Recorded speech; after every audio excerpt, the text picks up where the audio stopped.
Good morning. You listen to FloorDaily.net. I'm Kemp Harr. This morning, my guest is Dr. Bob Peoples, who's the Executive Director of CARE, the Carpet America Recovery Effort. Bob, how you doing? Hi, Kemp. I'm doing well, and it's good to be with you here. It's good to be here. We are at the tail end of the StarNet meeting in Palm Desert, California. I want to interview you, though, because you just ended your annual CARE meeting, which was in the Saddlebrook Resort in Tampa, Florida. So you're like a rolling stone. You gather no moss, right? That's right. And it was an interesting transition to come from Tampa, Florida, but StarNet always puts on a great event. Well, let's talk about your CARE meeting. First, let's just start with a couple of statistics. Give us an update on the attendance and maybe a little bit of the highlights of the meeting.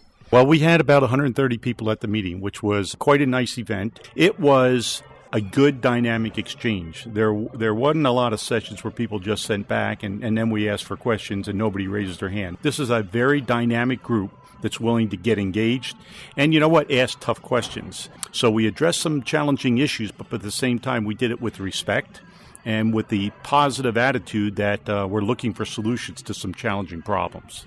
Now, normally at this meeting you have mostly carpet manufacturers and people that work within those organizations, but also you have the entrepreneurs that are helping to figure out ways of diverting carpet from the landfill, and you also have these reclamation people. Is that generally who you had? Yeah, that's it. You've pretty much hit the nail on the head. I guess one disappointing aspect for me this year was we really only had one state representative there, and that was Kathy Freevert from the state of California representing Cal Recycle. Of course, we have a strong relationship with Cal Recycle because we run the stewardship program for California, but unfortunately we didn't have anybody from the EPA or from any of the other states there, and I've always considered those folks partners in what we're trying to do here. And those are the people that signed the memorandum of understanding that created CARE, right?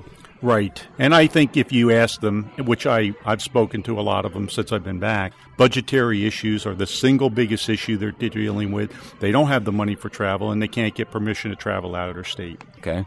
Well, I know part of this meeting every year is when you roll out your annual report where you give some statistics around exactly what's happened with CARE in the last year. Talk a little bit about some of the highlights of that.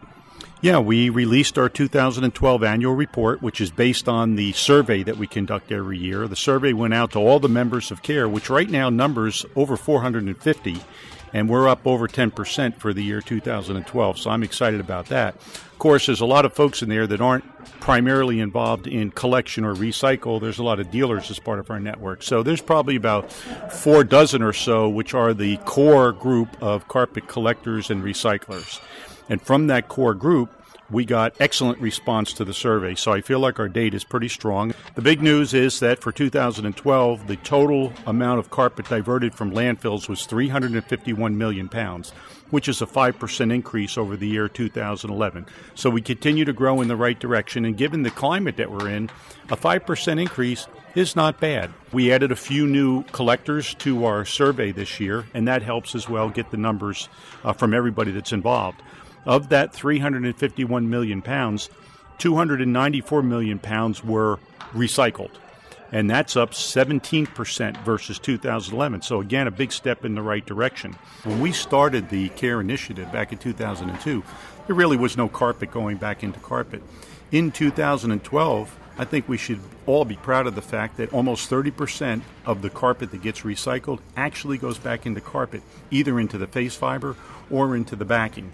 And that says a lot about the commitment and the technology development by the folks in the industry, because getting post-consumer carpet back into fiber is no small feat. Cumulatively, if you look at since the inception of CARE through the end of 2012, we conservatively estimate that we've kept 2.7 billion pounds of old carpet out of U.S. landfills. So we're making progress. We still have a long way to go, but we're making good progress. I know another part of what you do at this CARE meeting is you give awards to some of the key people that made a difference. Tell us a little bit about what happened there. Yeah, very exciting, because the 2 people that got awards this year were really deserving. The CARE Recycler of the Year went to Columbia Recycling in Dalton, Georgia. You know, this is a company that's actually in its 4th generation. It was started in 1924, I believe it was, in Philadelphia by Rob Goldberg's grandfather. And now Rob's son is actually part of the business. And so he and Rocky Ponders have been running that business and growing it quite nicely over the last decade or more. So Rocky Ponders was there with his wife to accept that award. And, of course, many people know Rocky and know that he had a pretty tough battle recently with some health issues. So it was very nice to see him there and able to receive that award. And then our Care Person of the Year was given to Sean Regal, who's the president and founder of Carpet Cycle. He's been in business since 1999, and Sean's been a member of our board for a long time. And Sean's a tough Northeastern businessman that brings a lot of passion and energy and a real commitment to care and carries a lot of weight when it comes to supporting his role on the Care board. Mm-hmm. Okay, now most people remember that Care also is the facilitator of the funds that are gathered as part of the AB 2398 California law, which collects 5 cents per yard as a fund to pay for the reclamation of carpet in California. Give us an update on what's going on there. Yeah, so AB 2398 is an exciting program. We just completed 6 full quarters. Over the last 6 quarters, there have been 145 million square yards of carpet sold in the state of California. We get very accurate data from the mills on this. We use that to calculate the denominator for the discards in the state.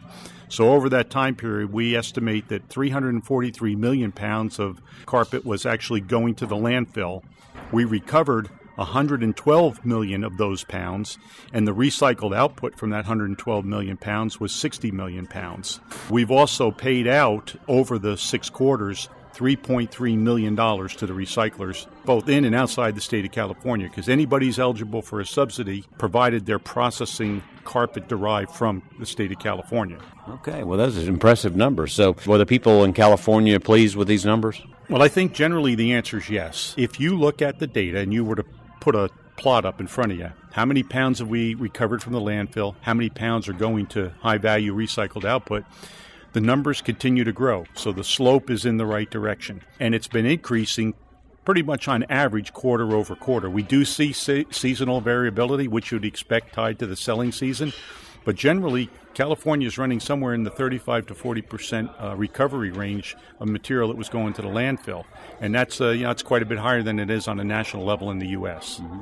So, Kemp, let me just add another piece of information here. Based on the survey, we track the various types of face fiber coming back on carpet. And we know that about 58 to 60% of that material is nylon, both nylon 6 and nylon 6/6.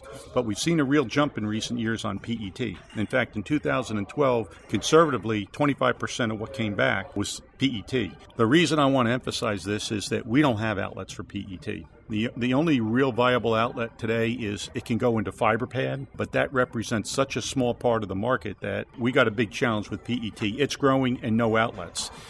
The high-value nylon is actually shrinking, so we got to figure out how to get this thing back in balance. So polyester continues to be an issue that's interesting, especially since, this ramp-up of the use of polyester has just taken off in the last 3 or 4 years, so it's interesting that you're already starting to see it on the reclamation side. Oh, yeah, and people are well aware of it. The collectors and the recyclers in particular, because they've got no outlets, it basically either goes to a cement kiln or a waste-energy facility, or it's got to go to the landfill. And when they bring it in to get the nylon, they got to bring in the polyester, and they wind up having to pay to dispose of the polyester. Margins are already slim. They don't need to see a rising stream of material that they got to pay to dispose of at this point in time. All right, great. Bob, it's good to talk to you. Again, we're talking to Dr. Bob Peoples, who is the Executive Director of Care, and you've been listening to Kemp Harr and FloorDaily.net.